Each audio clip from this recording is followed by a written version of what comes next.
From CBS News Bay Area, this is the Afternoon Edition.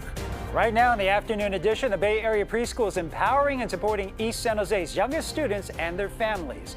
Good afternoon, I'm Ryan Yamamoto. The Cesar Chavez Early Learning is opening doors and creating opportunities to develop future leaders. Sean Chitness takes us into the school, helping the little ones who are just starting their learning journey.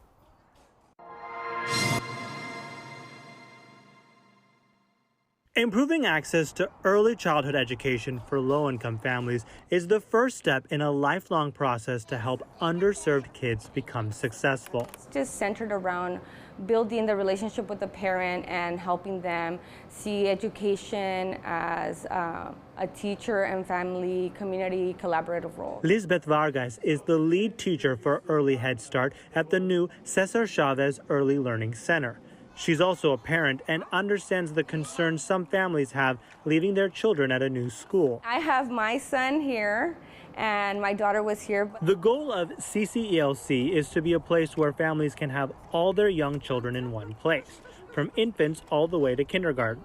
Combining resources, the Alum Rock School District works with nonprofits to provide early child care, a family care center, and classroom instruction. Knowing the teachers, it really does bring like a sense of alleviation for the community, knowing that they're in good hands and they're close by. And families can go to school, families can work. That means they provide and support the economy of this community. By meeting the variety of needs each child and their loved ones bring, the Early Learning Center believes it can strengthen East San Jose beyond the school grounds. I myself was born around this community on this side.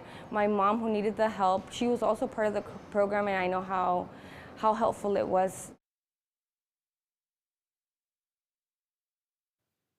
Well, meanwhile, more than 500 public schools in the state are in jeopardy of losing critical funding due to low vaccination rates. That includes more than 30 schools in the Oakland Unified District.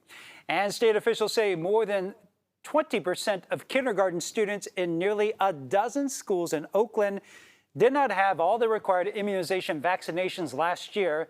That audit list was released by the California Department of Public Health. San Francisco Unified has 14 schools on that list. Okay, let's switch gears. Let's get the first alert meteorologist, Jessica Birch. I know you have the Golden Gate Bridge right behind you, and so how was that little flight yesterday? Oh my gosh, yesterday's flight was amazing. For everyone who's curious, who watched the noon show yesterday, I flew over the Golden Gate Bridge right after work.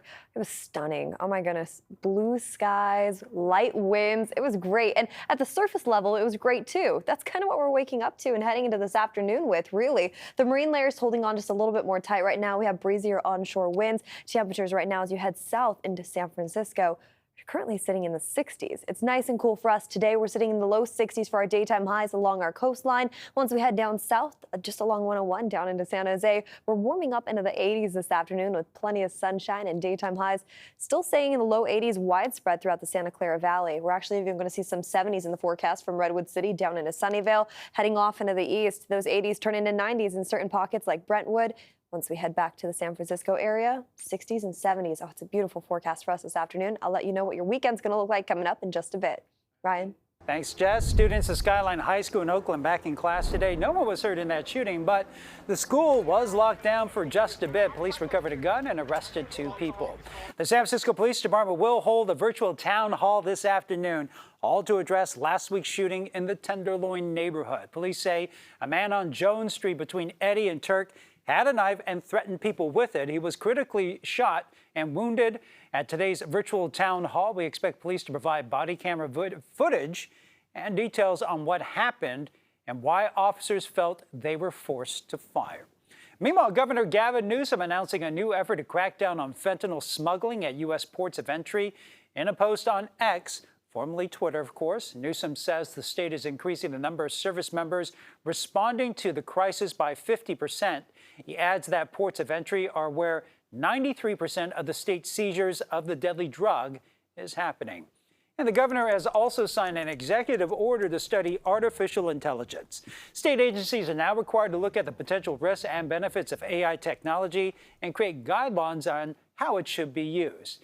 And on the living roof of the Cal Academy of Sciences in Golden Gate Park, San Francisco leaders unveiled their plan to make the city more green. Literally. The Reimagining San Francisco Urban Nature Alliance has bold goals to transform nearly 30% of the city's land area into biodiverse green space by 2030. Right now, that's only about 5% of the city. It's part of the fight against climate change, going even further than the city's current plan to reach net zero emissions by 2040. It's not enough just to reduce our emissions. We need to get bigger and bolder in terms of how we're going to heal the planet, because that's what's at stake. There's lots of different ways the green space might look, but 30 plus ORGs are working on, organizations, shall I say, are working on the initiative, including city groups, museums, and non-profits.